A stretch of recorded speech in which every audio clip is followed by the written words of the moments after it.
Magandang hapon. Ano ngayon? August 24. Kitchen oil tayo. Ano? Tulo.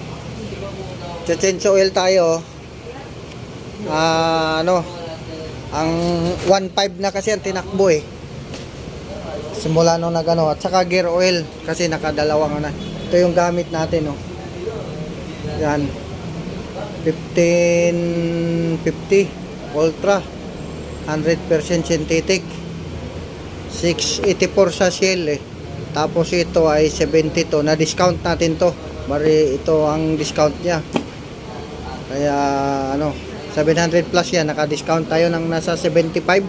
Kaya parang libre na to. Ganun sa pag umano ka sa Shell. Yan, may discount siya na 70 plus. 75 ang discount, eh ito 72, di parang ito lang na ano mo, para ito lang kasi lahat 680 yung nabayaran ko dyan eh. Ang tinakbo na natin ng ano nito ay ano natin tinakbo nito 28,000. Kaya lang ang itong problema, oh, ito oh, ang tigas simula nung umulan, ay inisprehan ko na ng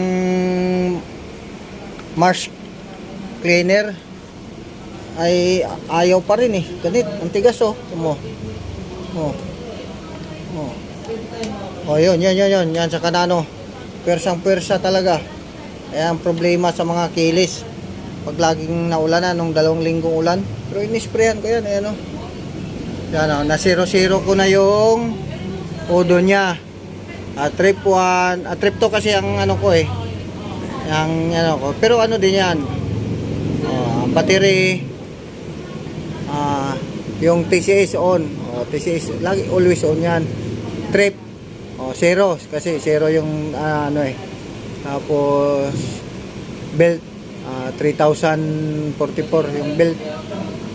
Kasi pag magbago ka ng belt yan, pali 0-0 mo rin yan pag napalit kang belt. Yan. Odo niya ay 28,054. 20,000.54. Yun yung odo. Tapos trip 1 na 0-0 na. Trip 2 kasi yung ano natin. Yan. Ay, pinoproblema nito. Itong ano niya. Susi. Ang ganit talaga. Yan o. Papatay natin mga idol. Yung, ito ba talaga ang problema ng ano. Yan. Patay na natin. Yan. Ngayon i-on natin. On lang. On. Ngayon sa on ng start. Yan sa on ng start tingnan ayaw tumuloy